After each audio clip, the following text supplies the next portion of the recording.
Okay, in this video we are going to review how to factor quadratic expressions with a leading coefficient other than 1.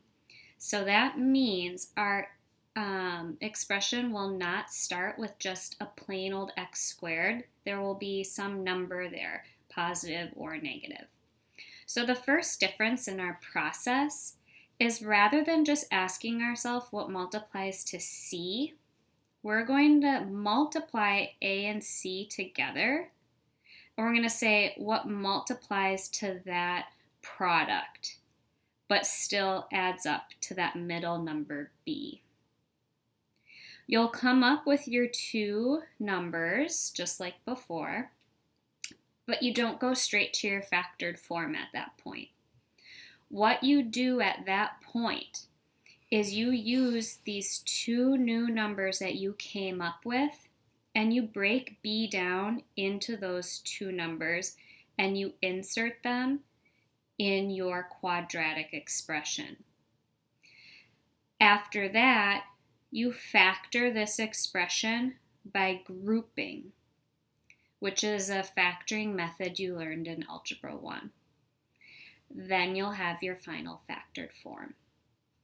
So we'll try some of these together because I know there are a lot of steps here. I'm going to zoom in, and here's our first one. So I start by multiplying the a term and the c term together. I'm going to grab my calculator. And I've got what multiplies to, let's see, I have 7 times 24. 168. Ooh, starting with a tough one. And adds to negative 59. Well, I know when my product is positive and my sum is negative, these are going to be two negative numbers. Now, I'm not very quick with my factors of 168. Obviously, I know 2 goes in. I know 4 goes in, so I'm going to start there. I'm going to start with 168 divided by 4, and I've got 42. 42 and 4 is 46, so that's not going to work.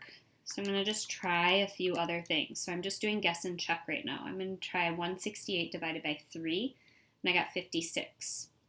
56 and 3 is 59. So these are my two numbers here. So my two factors, 3 and 56. Okay. So now what I'm going to do is I am going to rewrite this quadratic expression, but instead of writing the 59x in the middle, I'm going to break that down to be a negative 3x minus a 56x, because negative 3 minus 56 is equivalent to negative 59. So I'm going to just break that part down. So I'm going to keep my front term the same, and now I'm going to write negative 3x minus 56x, and then my last term also stays the same. So I just rewrote my original quadratic, but I changed the negative 59 to be negative 3 minus 56. Now I'm going to factor by grouping. I'm going to group these first two together, and then I'm going to group these second two together. I inserted that plus sign right there because what I still have here is a polynomial. I do not have a product of binomials right now, so I don't want it to look like a factored form. I still have work to do. So now I factor these using greatest common factor. I look at my coefficients first. Is there anything I can factor out of both 7 and 3? No. Can I factor an x out of each of those terms? Yes, I can. One of them. So now I divide each of these terms by x. I have a 7x left, and I have a negative 3 left. Moving on. I have a 56 and a 24. Is there a common factor between 56 and 24? Yes, there is. It's 8. Now the thing is I want this parenthesis here to match up with what my parenthesis will be with there. And so to do that, I'm going to want to have a positive number in front. Right now I have a negative, so I'm actually going to factor out not a positive 8, but a negative 8. And negative 56 divided by negative 8 is positive 7. Positive 24 divided by negative 8 is negative 3. Notice my two sets of parentheses match, so I can factor those out of each term. I have 7x minus 3 then. And then what's left over when I factor these out is the x and then negative 8. And now this is my factored form. There were a lot of review skills that took place there. Factoring by greatest common factor, factoring by grouping, working with negatives, how to find factors of numbers that you're not as familiar with. Okay, so those are all skills that we are going to need to use in this unit. Let's do a couple more together. So remember, we start by multiplying our first term and our last term. I'm going to show some work on my left so I don't run out of space. And I say what multiplies to 20 and adds to 21. These ones are always tricky at first. I'm going to pause a minute, see if you can come up with those two factors.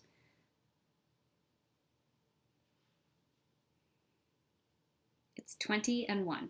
20 times 1 is 20. Add them up, you get 21. Okay, so we rewrite it. I keep the 5x squared. I break down this 21x to be a 20x plus a 1x. And I keep the 4 at the end. Now I'm going to group front 2, back 2. And now I'm going to look at the greatest common factor. What can I factor out of both 5 and 20? The number 5. Can I factor an x out of each of these terms? Yes, I can, one of them. And now I'm going to divide each term by 5x. 5 divided by 5 is 1. X squared divided by x is 1x. 20 divided by 5 is 4. X divided by x, no x's left. Now 1 and 4, do those have a common factor? Just one. There are no x's present in both.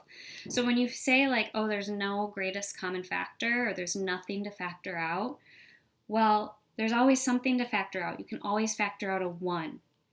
So if you come up with nothing, write the 1, okay? All right, do my parentheses match? Yes, that means I am most likely doing this correct. So I'm going to factor the x minus 4 out of each term, or x plus 4, I think I said minus 4. And then what's left over is 5x plus 1. Notice if we had not written down that 1, that we were factoring out the 1, we wouldn't have anything in that last parenthesis except for the 5x, and then it wouldn't be factored correctly. All right, I know the video is getting a little long, but let's walk through one more just for good measure. I think this is the hardest out of all of our factoring review skills. Okay, starting again by multiplying our first number and our last number. So I say what multiplies to 30 and adds to 13.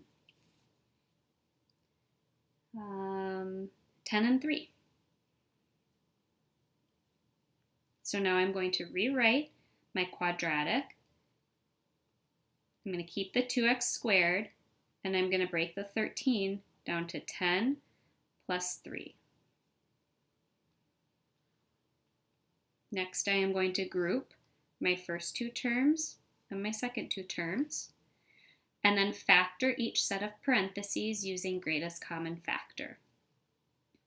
The greatest common factor of 2x squared and 10x is 2x. And now when I divide them both by 2x, I get x plus 5. The greatest common factor of 3x plus 15 is 3. Divide each term by 3, and you have x plus 5.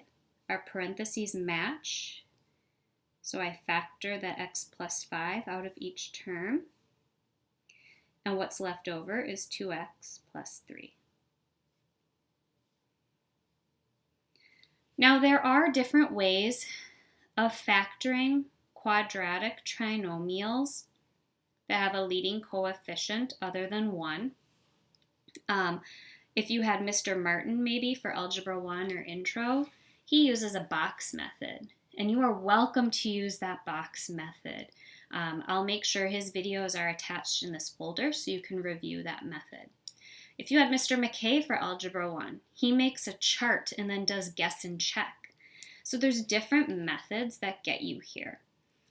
As long as you show your work, I will accept any of those methods. I choose to teach this method because I think it's the most direct method. We all have our favorites for different reasons. Like I said, I will provide you with Mr. Martin's videos on the box method. I think that's a great method. I used it for years. And so you've got a couple ways you can do it. Again, showing your work is the key.